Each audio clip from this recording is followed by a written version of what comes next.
As we transition to a low carbon future, hydrogen appears to be playing a bigger role in decarbonization plans. And so Canada is ideally positioned to produce hydrogen economically. We're going to be talking to Juergen Puettre, who is the CEO of Renewable Hydrogen Canada, about his company's projects in BC. So welcome to the interview, Juergen. Good morning. Thank you very much. I'm very pleased to be able to talk to you and look forward to the discussion. Well, let's start with a basic discussion of how you make hydrogen using electrolysis and renewable energy. It's relatively simple. You take water and you put 2 electrodes in it and you split the hydrogen from the oxygen that's contained in the water. Water is H2O. And you get a stream of oxygen and a stream of hydrogen. You capture it, and that's a well-known process, been around for well over 100 years. The problem is that it's neither fully efficient. You lose about 25 to 30% of the energy that you put in there. And number one. Number two, it's all a function of the cost of electricity. So hydrogen from electrolysis, you can define the cost as roughly 75% to 80% of the cost as being electricity cost. So the key to economical clean hydrogen is low cost electricity. That's really the holy grail. And that's where Canada excels. That's one of the things we feel we have a big advantage here. Right. Now, I've talked to a number of experts about the cost of making green hydrogen versus blue hydrogen. So blue hydrogen is made with natural gas. You sequester the CO2, and it's reasonably cost effective, I think, in the $4 to $5 a kilogram range, if I'm not mistaken. And green hydrogen, which you're making at this point, is, I'm told, is a little more expensive. Is that the case? And what do we have to do, if it is the case, to get the cost down? Entirely correct. Natural gas right now is very cheap. So if you look at the cost of natural gas at the wellhead, you're talking about below $2 gigajoule. So you can make, with steam reforming, you can make hydrogen very quickly and inexpensively. The downside is you have to capture CO2, compress it, and store it underground.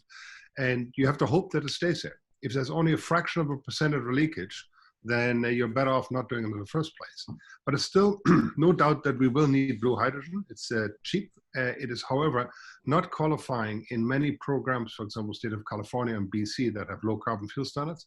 Blue hydrogen will not apply. So they want to go green, so does Korea and Japan. So blue hydrogen has an opportunity to offset fossil fuels that do not get sequestered and help offset gasoline and diesel and the like. But if you really want to go clean, electricity, renewable electricity is a way forward.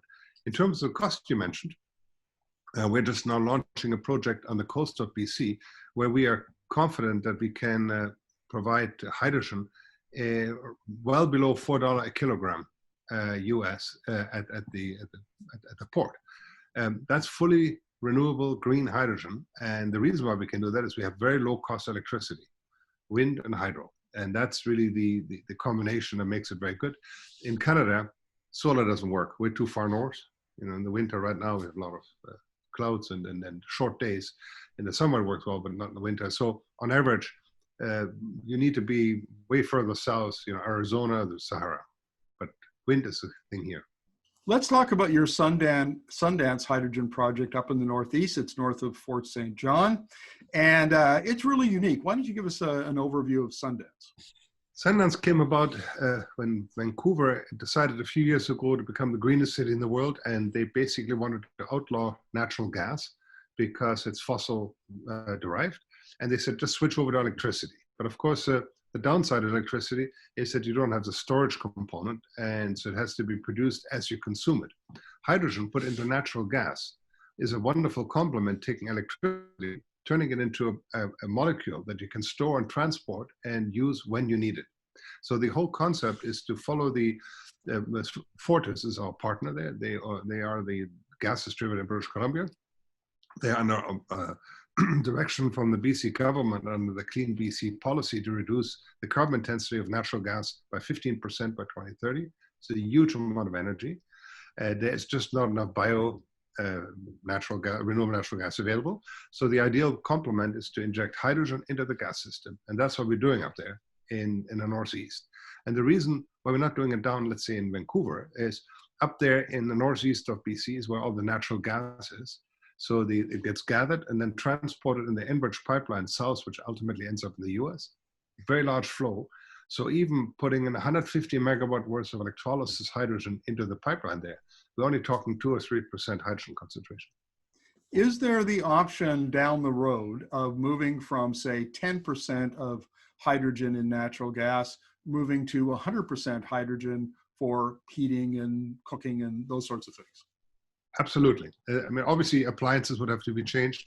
The burners would need to be equipped with slightly larger orifices, but other than that, there's nothing. In the past, it used to be like this. In the 60s or 50s to 70s, town gas was the main thing used in many cities, and that was over 50% hydrogen. We've been there in the past. However, the current infrastructure needs to be checked and adapted, and that's currently the limiting factor in enabling the project we have up there, is that as of today, there's not yet a regulatory pathway to inject the hydrogen into the gas pipeline. We're working with Enbridge and Fortis and a number of US utilities and federal and provincial government. We expect this to happen soon, but I'm unable to tell you what soon means. That's the problem. One of the interesting characteristics of Sundance is your partnership with local Indigenous communities. And I'm particularly interested in the idea of building greenhouses to use some of the waste heat from the project. Could you tell us about that, please? Certainly. As I mentioned earlier, when you put electricity into water to make hydrogen, you lose about 25% of the energy, 30%.